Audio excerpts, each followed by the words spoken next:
When performing voltage drop calculations, neutral wires are generally not considered current-carrying conductors. They offer a route for the return current, but do not actively contribute to voltage loss. However, it's essential to note that in certain situations, like unbalanced loads or harmonic currents, the neutral conductor can carry significant current. In these instances, it should be considered a current-carrying conductor for ampacity adjustment purposes. When you have more than 4 current-carrying conductors in a conduit, it is crucial to derate the wires for their allowable amperage.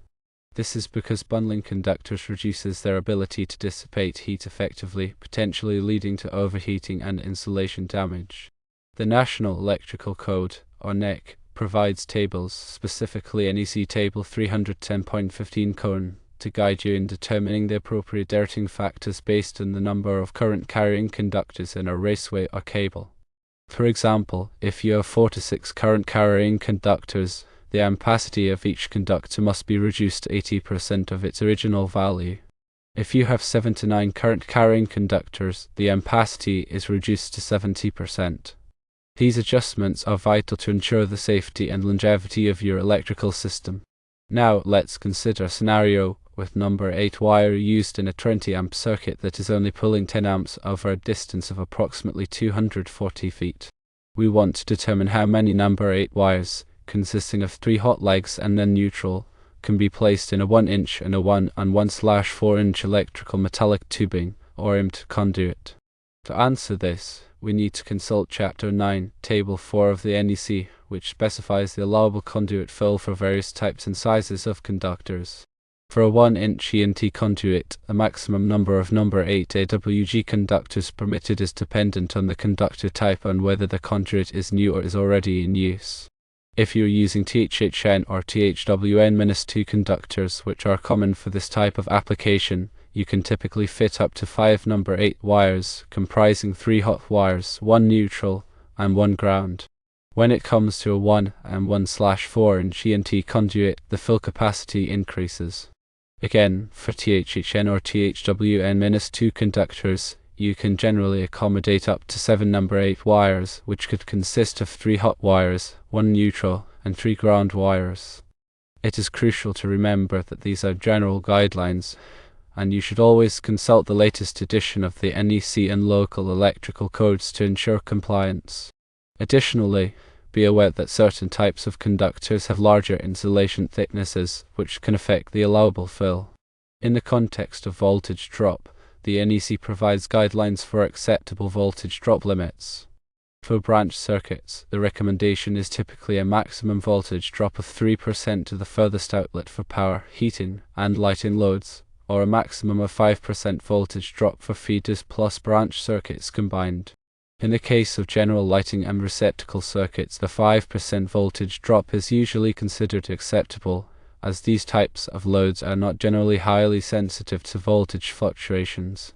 However, for sensitive electronic equipment or motors, a stricter 3% voltage drop limit may be necessary to ensure proper operation and prevent potential damage. Now let's look at a summary of calculations.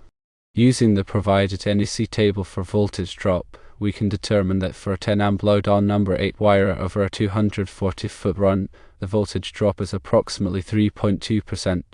In this scenario, using number 8 wire in a 1-inch EMT conduit with 5 wires, consisting of 3 hot wires, 1 neutral, and 1 ground, would be adequate, as the voltage drop falls within the acceptable 5% threshold. However, it's important to note that these calculations assume specific conditions, such as the type of wire, conductor temperature, and power factor of the load. It's essential to carefully consider all relevant factors and perform accurate calculations to ensure that your electrical system meets the required safety and performance standards. Furthermore, it is good practice to consider future expansion when sizing conductors and conduits. If there is a possibility of adding more loads in the future, it's wise to upsize the conductors and conduits to accommodate the increased demand. This can save time and money in the long run by avoiding the need for costly upgrades later on. Another important consideration is the type of load being served. If the load is continuous, such as lighting that operates for 3 hours or more at a time, the NEC requires that the branch circuit be rated for 125% of the continuous load. This means that if a lighting load draws 16 amps continuously, the branch circuit must be rated for at least 20 amps, and the conductors must be sized accordingly. Proper grounding is also critical for electrical safety.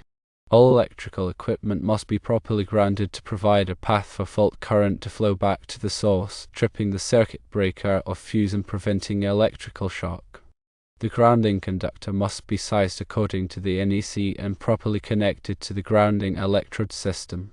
In addition to voltage drop, conduit fill, and wire derating, there are other important factors to consider when wiring a large store. These include load calculations, overcurrent protection, and compliance with all applicable codes and standards. Load calculations are essential for determining the total electrical demand of the store. This information is used to size the service entrance, feeders, and branch circuits. The load calculation must take into account all of the lighting, receptacles, HVAC equipment, and other electrical loads in the store. Overcurrent protection is provided by circuit breakers and fuses. These devices are designed to protect the wiring from overloads and short circuits. The size of the overcurrent protection device must be matched to the ampacity of the conductors being protected. Compliance with all applicable codes and standards is essential for ensuring the safety and reliability of the electrical system. These codes and standards include the NEC, as well as local building codes and regulations. It is important to consult with a qualified electrical engineer or contractor to ensure that your electrical system meets all of the requirements.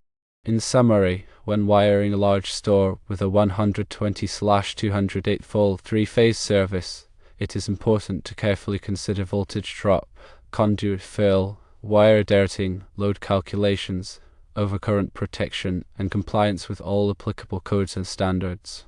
By following these guidelines, you can ensure that your electrical system is safe, reliable, and efficient. Let's delve a bit deeper into the practical aspects of these concepts. Imagine you're working on a specific branch circuit that will feed a series of duplex receptacles in the store. These receptacles are intended for general use, powering various appliances and devices that customers or employees might plug in. Firstly, determine the total load that this branch circuit will serve. Consider the anticipated usage of the receptacles. Although you might not know exactly what will be plugged into each receptacle at any given time, you can estimate a reasonable load based on the store's operations. For instance, you might assume a load of 180 volt amps per receptacle, as per NEC guidelines for general use receptacles in commercial spaces. Once you've calculated the total volt amps for the circuit, convert it to amps by dividing by the voltage, 120 volts in this case.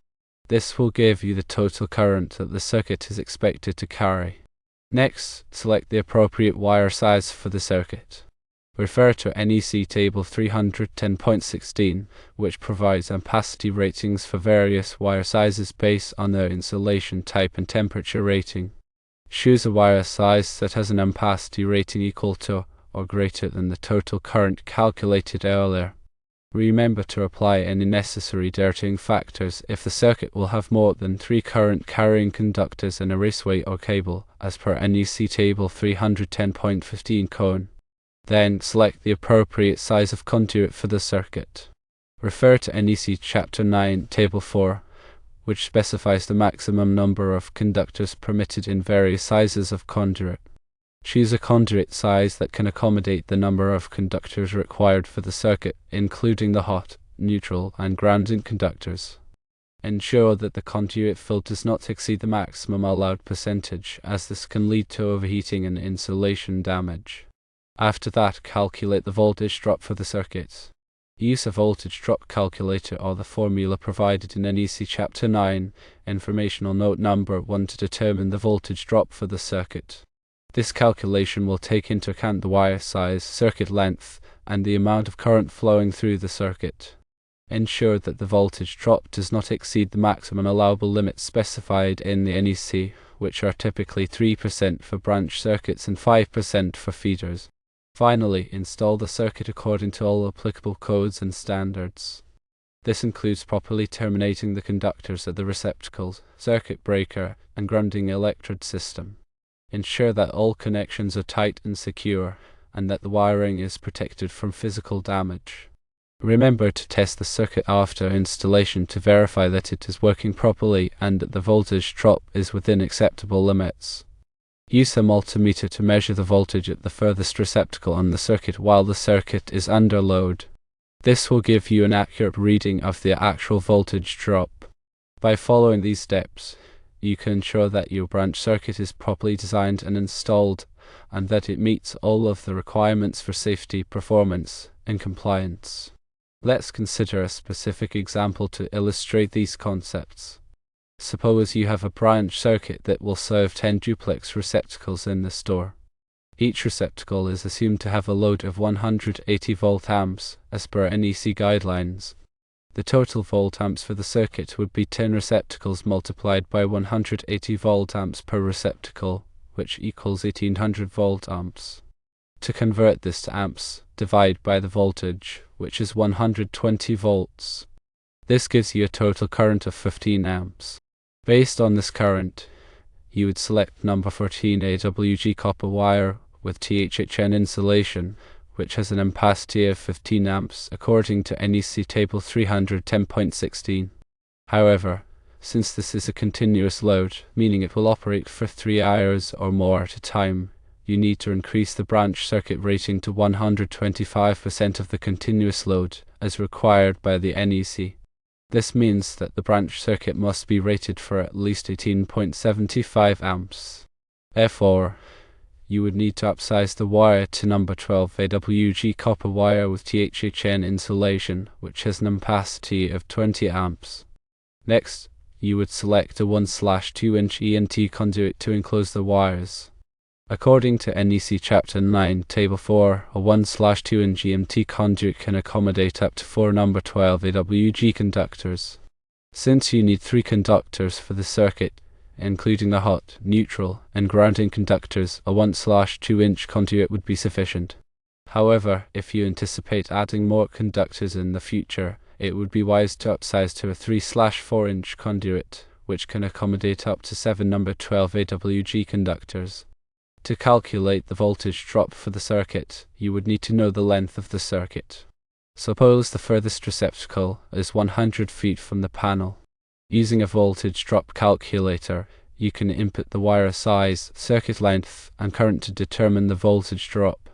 For number 12 AWG copper wire carrying 15 amps over 100 feet, the voltage drop is approximately 3.7 volts, which is about 3.1%. Since this is within the acceptable 3% limit for branch circuits, the wire size is adequate.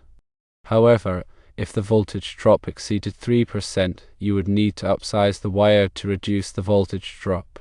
In this example, the branch circuit is properly designed and installed, and it meets all of the requirements for safety, performance, and compliance. By following these steps, you can ensure that your electrical system is safe, reliable, and efficient. Let's further elaborate on the voltage drop calculations and their significance in electrical installations. Voltage drop is the decrease in voltage that occurs along a conductor due to its impedance. Impedance is the opposition to the flow of alternating current and is composed of resistance and reactance. Resistance is the opposition to current flow due to the material of the conductor, while reactance is the opposition to current flow due to the magnetic field created by the current. Voltage drop is an important consideration in electrical installations because it can affect the performance of electrical equipment. Excessive voltage drop can cause lights to dim, motors to run slowly, and electronic equipment to malfunction. The NEC provides guidelines for acceptable voltage drop limits in order to ensure proper equipment operation and prevent damage. As mentioned earlier, the recommended voltage drop limits are typically 3% for branch circuits and 5% for feeders. These limits are based on the type of load being served and the sensitivity of the equipment to voltage fluctuations. For example, sensitive electronic equipment, such as computers and medical devices, may require a stricter 3% voltage drop limit in order to function properly. On the other hand, general lighting and receptacle circuits may be able to tolerate a slightly higher voltage drop of 5%. The formula for calculating voltage drop is as follows: voltage drop equals 2 multiplied by K multiplied by D divided by Cm, where K is the direct current resistance for the conductor material, typically 12.9 ohms for copper and 21.2 ohms for aluminum. I is the current in amps, D is the one-way distance in feet, and Cm is the circular mils of the conductor. The circular mils of a conductor is a measure of its cross-sectional area. The larger the circular mils, the lower the resistance and the lower the voltage drop. The NEC provides tables that list the circular mils for various conductor sizes. To reduce voltage drop, you can either increase the wire size or reduce the circuit length. Increasing the wire size will decrease the resistance and increase the circular mils, which will lower the voltage drop. Reducing the circuit length will decrease the distance, which will also lower the voltage drop. In some cases, it may be necessary to use a combination of both methods to achieve the desired voltage drop. It's also important to consider the power factor of the load when calculating voltage drop. Power factor is a measure of how effectively electrical power is being used.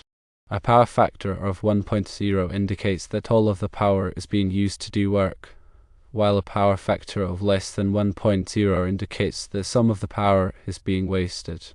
Loads with low power factors, such as motors and transformers, can cause higher voltage drops than loads with high power factors.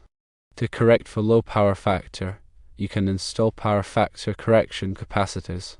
These capacitors will improve the power factor and reduce the voltage drop. In addition to calculating voltage drop, it's also important to measure it in the field. This can be done using a multimeter while the circuit is under load. Measure the voltage at the source and at the furthest point on the circuit. The difference between these two voltages is the voltage drop. If the voltage drop exceeds the acceptable limits, you will need to take corrective action, such as upsizing the wire or reducing the circuit length. By understanding the principles of voltage drop and following the guidelines in the NEC, you can ensure that your electrical system is operating safely and efficiently. Remember to always consult with a qualified electrical engineer or contractor to ensure that your electrical system meets all of the requirements. To further illustrate the importance of voltage drop calculations, let's consider a scenario where a motor is being fed by a lawn feeder. The motor is rated for 480 volts, but due to voltage drop, the voltage at the motor terminals is only 450 volts. This can cause the motor to overheat and fail prematurely. In this case, it would be necessary to upsize the feeder conductors to reduce the voltage drop and ensure that the motor receives the proper voltage. Similarly, if a lighting circuit is experiencing excessive voltage drop, the lights may appear dim and flicker. This can create an uncomfortable and unsafe environment. In this case, it would be necessary to upsize the branch circuit conductors or reduce the circuit length to improve the voltage. Voltage drop calculations are also important for emergency systems, such as emergency lighting and fire alarm systems. These systems must be able to operate reliably during a power outage. Excessive voltage drop can prevent these systems from functioning properly, which could have serious consequences. Therefore, it is essential to carefully consider voltage drop when designing and installing emergency systems. Remember that voltage drop is not the only factor to consider when sizing conductors. You must also consider the ampacity of the conductors, the number of conductors in a raceway, and the ambient temperature. All of these factors can affect the safe and reliable operation of the electrical system.